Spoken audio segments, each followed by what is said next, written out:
Hello everyone. Welcome to Book Club Preview Writing Edition. Today we're finishing up Unit 7, going through pages 127 to 134. So Activity 2 and really Activity 3 are all about arranging the order of these 8 to 10 sentences here. It's pretty simple, pretty basic. Some of these sentences could possibly be in a different order, but you really have to look at the sequencing words, right? Those key expressions to help figure out which one is first, which one is second, which one is third, and last.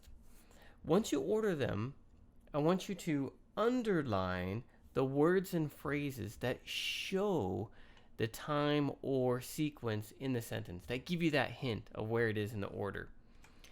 Now, Activity 3 says to rewrite the whole paragraph. I think it's okay if you don't do that, but I would like you to make a title for the paragraph. Okay, you don't have to rewrite it unless you want to. And honestly, that practice rewriting it and just getting that extra study of writing sentences grammatically correct, using this model could be helpful for you, but it's something you don't necessarily need to do. So you can skip it, but I do want you to be creative and write the title. And I want to see what different titles we have for the paragraph. The next activity, Activity 4, Analyzing and Understanding, is just looking at those sentences that you already put in order. If you rewrote that paragraph, fantastic. Look at the paragraph in proper sequenced order, and then answer the questions about it. You've already done this plenty of different times with different paragraphs.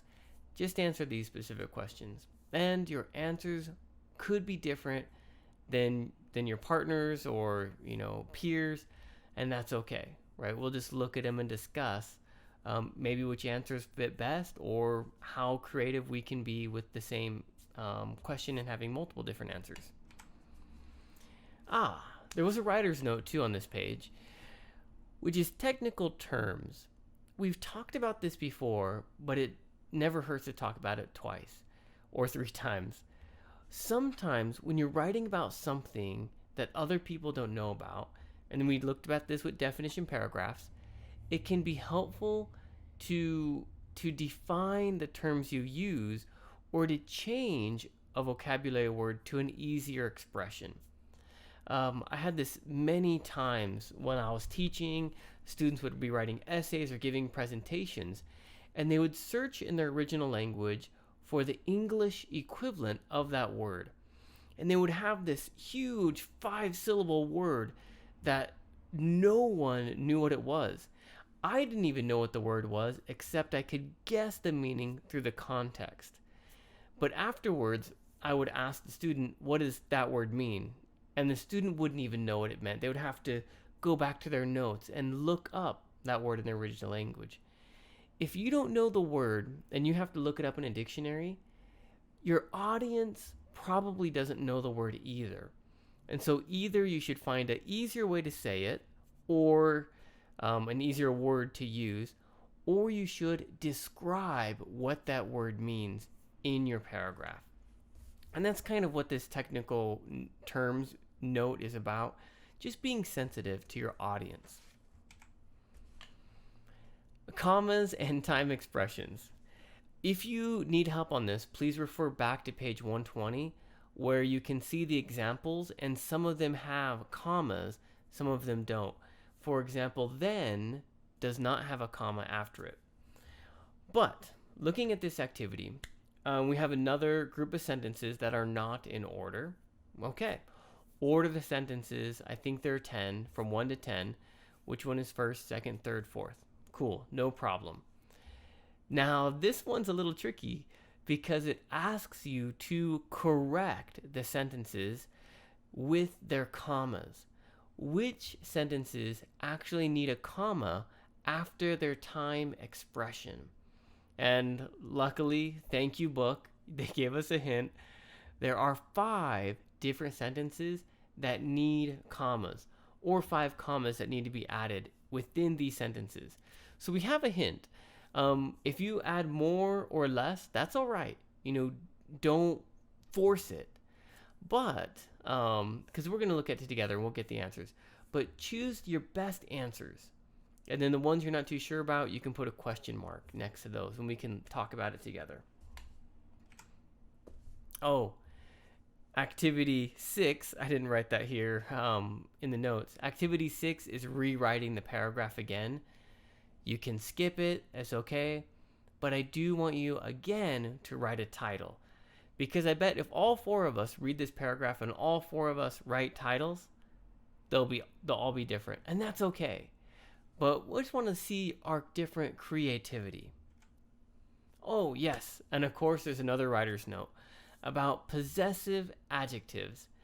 And this one can be a little tricky, especially in our modern day with writers trying to use he and her equally in their writing. And so in this example here, it gives us an example. One of the parent penguins keeps the egg of their feet on one of their feet at all times. Because there includes he and her, oftentimes in English, native speakers will change one to their rather than his or her, or in the correct example here is its. One of the parent penguins keeps the egg on one of its feet at all times. Now, a penguin can be an it because it's an animal, but even today, a lot of people don't like to call animals it because they're like, no, they're animals. They have a mind or feelings or emotion. We need to call them he or her. Cool, whatever, however we feel, no problem. But you need to remember that if you're talking about a singular noun or subject, then the possessive needs to be singular. Oftentimes, that possessive adjective will use his or hers, and we'll write that whole thing out, his or hers, because we don't know if it's a boy or girl, and we want to be inclusive. We want to include both genders in our topic, just to give room for that possibility. Historically, usually the main pronoun when it's unknown is he. He. But in the modern time, because women read just as much as men and women are just as active as men, we want to be considerate that unknown gender topic can also be female. And so we like to write he or her. And there's other ways that people do that with je or zer. There's different ways, or like neutral new word pronouns that are coming out nowadays. I don't really keep up on that personally, but if that's something that you want to be sensitive about, writing a pronoun that doesn't have a gender attached to it, that is not a it, because people feel weird being called a it, so they made new words. If that's something that you're passionate about, look that up and use some of those words. You're free to do that in your writing, but make sure the possessive is correct with the topic, with the subject. All right, and then building better vocabulary. You already know how to do it. Choose the best word association. Choose the best collocations. Simple. And then, of course, the main mamma jamma, okay, original student writing. So this is the sorting hat, by the way. Choose a topic. Okay, you can choose your own topic if you want, and there's kind of instructions on making a controlling sentence at the bottom of page 133. But of course, on page 134, there are 5 different topics you can pick from. Okay, so you can look at these different things, pick one of them, and write a sequence paragraph. Okay, sorry, that's important. You can't just write any paragraph you want. We're focusing on a sequence paragraph, giving instructions on how to do something or the order of something. And there are some really fantastic ideas and topics here. How to do something is one of the easiest topics to kind of pick. Then what I'd like you to do, okay, once you pick your topic, I want you to try and write your paragraph with as simple sentence as possible. Okay, we tried this with our last topic, right, of writing very, very simple sentences. It's okay. You're probably going to write like 20 sentences. Okay, simple, simple, choppy, choppy, simple. Once you have that all written down, okay, and I know this feels like an extra step, but the reason is, remember, is because I'm trying to help you upgrade your grammar. All right? I'm trying to help you think about your sentences differently so that way you can write them more clearly the first time or the final time, right? Rather than me just proofreading it and checking your grammar the whole time, you actually learning something and gaining skills and being part of it.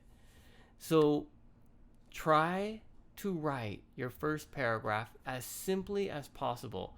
And what I'd like you to do is post that very simple first edition, very choppy part to the comments, okay?